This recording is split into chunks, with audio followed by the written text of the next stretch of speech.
So now Himadri speciality chemical limited. अब देखिए अच्छे खासे Q2 के नंबर्स हमने कल देखे आते हुए, और यहाँ पर आज एक डिसअपॉइंटमेंट हाथ लगा है कि स्टॉक में जो हम सोच रहे थे कि यहाँ पर जो है अच्छा खासा एक बूम देखने को मिलेगा, वो बूम कहाँ मिस हो गया। वो बूम क्यों नहीं आया, और स्टॉक यहाँ पर 0.5% गिरावट के साथ यहाँ पर क्लोजिंग हुई है, जबकि 3 फोल्ड यहाँ पर आपका प्रॉफिट देखने को मिला है। और ये हर जगह चल रहा है, ये सारी बातें जो है वो हर जगह चल रही हैं। तो ऐसा कोई न्यूज़ नहीं है जिसने इसे कवर ना किया हो, न्यूज़ फर्म ने सभी ने कवर करके रखा है। और यहाँ पर बताया कि Q2 में ट्रिपल यहाँ पर हो गया प्रॉफिट, 101 करोड़, हर जगह यही है। 3 फोल्ड यहाँ पर प्रॉफिट हो गया। प्रॉफिट इतना ग्रो किया है कि यहाँ पर जो है आपके सामने अच्छी खासी कंपनियां जो है केमिकल सेक्टर के अंदर वो नहीं दे पा रही, लेकिन HSCL जो है वो लगातार ग्रोथ पर ग्रोथ जो है वो आपको डिलीवर कर रही है। तो ये तो एक अच्छी बात है। और ये आप मायूस मत होइएगा कि आज का जो प्राइस एक्शन देखकर कि अरे इतना अच्छा रिजल्ट और फिर भी यहाँ पर जो है आपको यहाँ पर कुछ एक बड़ी बढ़त देखने को नहीं मिली। काफ़ी लंबे टाइम से स्टॉक जो है वो एक रेंज में ही है, एक ही लेवल के आसपास घूमता रहता है, छोटी सी रेंज में है, तो कुछ यहाँ पर हासिल नहीं हो रहा, कुछ मिल नहीं रहा है। डिसअपॉइंटमेंट मत होइए, यहाँ पर आपको एक अच्छा खासा मूव किसी वक्त आपको देखने को मिलेगा और वो चार्ट पर डिलीवर भी यहाँ पर जो है करता हुआ दिखेगा। तो जरा आज का रीजन समझ लीजिए क्या है। देखिए कल तो मैंने आपके सामने रिजल्ट रखा, मैंने तो मार्जिन के बारे में आपको बताया नहीं। मार्जिन अब तक के उच्चतम स्तरों पर है। अब तक के कितने क्वार्टर आप उठा लीजिए, 16% का मार्जिन क्लॉक कर दिया। 16% अब तक का सबसे हाईएस्ट लेवल है, अब तक का सबसे हाईएस्ट मार्जिन पर HSCL पहुंच चुका है। तो इससे बढ़िया बात आपके लिए क्या होगी। लेकिन इन सब के यहाँ पर ना देखते हुए आप ये मत समझिएगा कि स्टॉक आपका जो है हर बार रिएक्ट ही करता नजर आएगा। रिएक्ट किया लेकिन आज अच्छा खासा कर सकता। यहाँ पर एक क्लियर साइन है कि 262, 263, 263 ये लेवल जो है आसान नहीं होगा क्रॉस करना। क्यों?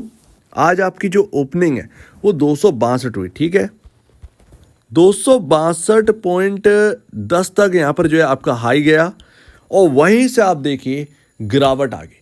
263 जा नहीं पाया, वहीं से गिरावट आ गई। ये टेक्निकली यहाँ पर है, ठीक है, ये फंडामेंटली नहीं, ये टेक्निकली है। फंडामेंटल तो आपका स्टॉक और भी अच्छा हो चुका है। अभी मैं आपको बताऊंगा ये लॉन्ग टर्म वाले, ये जो एक डर बना हुआ था HSCL के अंदर, मैं आपसे एक बहुत लंबे समय से बात कर रहा हूँ HSCL पर। आप आज के दिन को देखकर मायूस मत होइएगा, बड़ा मूव आना बाकी है HSCL के अंदर, ये ध्यान रखिएगा। तो फंडामेंटल जो है ना वो आपके सुधरते हुए नजर आए। खराब तो थे नहीं, लेकिन महंगे हो गए थे। उसकी वजह से जो टेंशन जो है वो राइज हो गई थी।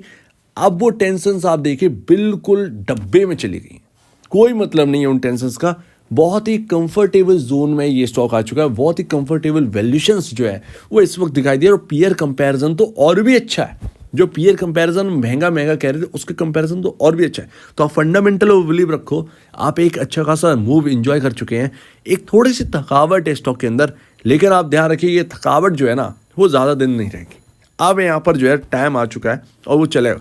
तो ये आज सिर्फ और सिर्फ जो एक रेजिस्टेंस लेवल 263 उसको क्रॉस करने में यहाँ पर जो है प्रॉब्लम हुई, वहाँ से सेलिंग आ गई और यहाँ पर स्टॉक जो है एक बार यहाँ पर प्लस में भी आया था, लेकिन मार्केट की वजह से यहाँ पर जो है आज नेगेटिव क्लोजिंग हो गई है।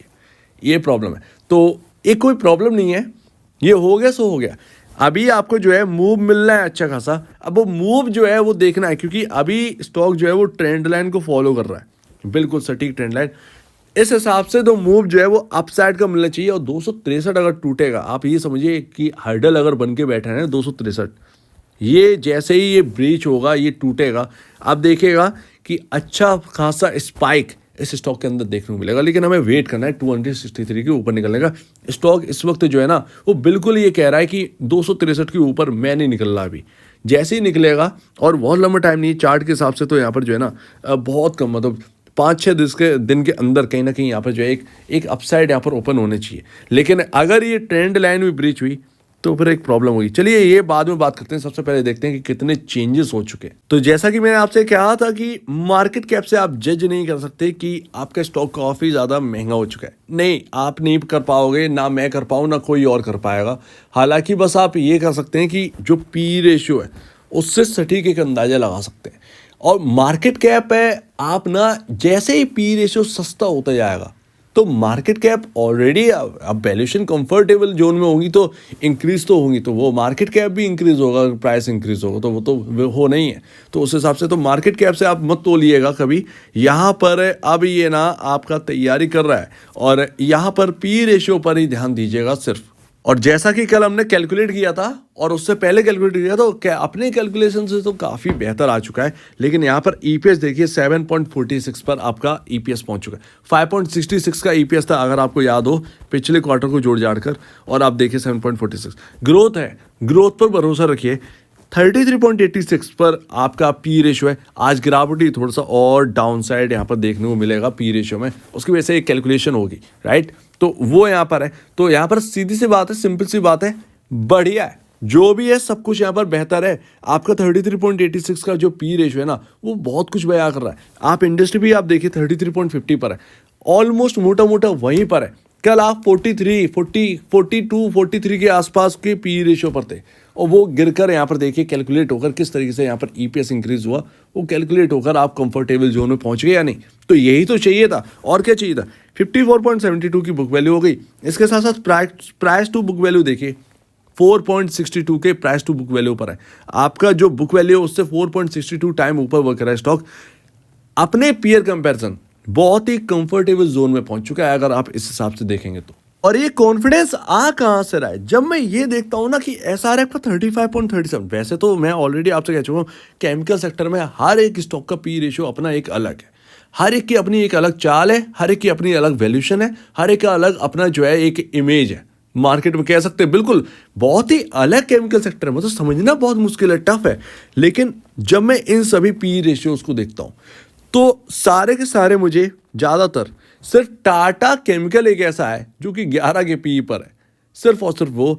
बाकी सब 25 से एबव पर है। और यहाँ पर अगर आप देखें जो बड़े बड़े स्टॉक्स हैं वो यहाँ पर 35, 37 के पी रेशियो पर वर्क रहे। आप दीपक नाइट्रेट को उठा लेंगे तो वो 37, 38 के पी रेशियो पर है। तो आप कर रहे हो 33, यही तो आप चाहिए था। अब क्या आपको पी रेशियो कितना और बिलो चाहिए, एक सबसे बड़ी बात आ जाती है। फिर तो मांगने पर तो आप कितना मांग दो, 15 का 20 का भी पी रेशियो मांग दो, लेकिन वो नहीं हो पाएगा भाई। वो सारे के सारे जो पीयर कंपैरिजन है वो इधर ही चल रहे हैं। लेकिन हाँ, जैसा कि ऑलरेडी मैं आपसे कह चुका हूँ कि ये कुछ भी होता रहे, एक अच्छा हम कंफर्टेबल जोन में भी आ गए। लेकिन मैं अभी भी उसी बात पर रहूँगा कि अगर आपको अच्छा खासा प्रॉफिट हो रहा है, आप निचले लेवल पर बाई कर रखे हो, 30% आपको बुक कर लेना चाहिए, 30% आपको बुक कर लेना चाहिए, क्योंकि मार्केट का सिनेरियो जो है ना वो ठीक नहीं है। वो तो अब देखें ग्लोबल भी कुछ भी बिगड़ा हुआ है, हमारा मार्केट भी कुछ अलग ही धुन में है, तो वो सब कुछ चल रहा है। ऐसे में ना थोड़ा बहुत पैसा अगर 20% भी अगर आपकी जेब में डला हुआ है आपकी कमाई का, तो उसमें क्या बुरा है। आपने कमाया वो पैसा आपकी जेब में 80% रखो, उससे आप प्ले करने की कोशिश करो। कौन सा बहुत बड़ा पैसा बाहर निकल जाएगा, कुछ हाथ में रहेगा तो अच्छा रहेगा। तो वो एक हमेशा ना किसी भी स्टॉक में राय बना के चलो, सबसे बढ़िया यही रहता है। कुछ पैसा आप वसूल लो, उससे कॉन्फिडेंस रहता है स्टॉक में। और जब कोई नहीं वसूलता ना तो वो प्रॉब्लम करता है क्रिएट। फिलहाल आप जो है वो कंफर्टेबल जोन में दिख रहे हैं, और ये सिर्फ मेरी कही हुई बात नहीं है, ये यहाँ पर दिख रहा है। और मैं तो हमेशा ये कहता हूँ कि यहाँ पर आप जो है ना खुद भी स्टडी करिए, क्योंकि मेरे कहने पर नहीं सब कुछ हो जाएगा। अगर आप स्टडी करोगे तो एक कन्फर्मेशन जनरेट होगा जो कि कॉन्फिडेंस यहाँ पर जो है आपके अंदर लेकर आएगा किसी भी स्टॉक के लिए। तो वो एक सही रहता है, और एक कन्फर्म भी होता है कि सामने वाला इंसान बोल क्या रहा है, क्या वो ठीक बोल रहा है या नहीं बोल रहा है। सिंपल सी बात है ना। तो वो यहाँ पर एक रहता ही है। तो वो यहाँ पर इन सबको देखने के बाद समझ में आ रहा है कि स्टॉक का जो पी रेशियो कंफर्टेबल जोन में, ना तो हम बहुत ज़्यादा आप उच्चतम या हाई वैल्यूएशन कहें उस पर है, ना ही हम लो वैल्यूएशन, हम बिल्कुल एकदम मिडिल पर आ चुके हैं। तो अभी हमें इंतजार करना है 263 के क्रॉस करने का, और देखते हैं कि दमखम आएगी। दिखाई रहा है कि भैया क्रॉस तो नहीं कर पा रहे। निचले लेवल कहाँ होंगे, निचले लेवल तो भैया देखिए ट्रेंड लाइन चल रही है, ट्रेंड लाइन को तो ये तोड़ने के लिए तैयार नहीं है ये स्टॉक। ये तो सिंपल है। हम ऊपर ही रेजिस्टेंस जो है वो फेस कर रहे हैं 263 का, लेकिन बहुत ज़्यादा रेजिस्टेंस को फेस करना ये भी अच्छी बात नहीं है। ये और ध्यान रखिएगा कि इसको ना फेस करना बहुत अच्छी बात नहीं है। तो देखते हैं यहाँ पर क्या होता है। लेकिन फिलहाल जो है 245 आपका इंपॉर्टेंट लेवल है। 241 तो भैया एक आप समझ सकते हैं कि वैनगार्ड का बाई का लेवल है।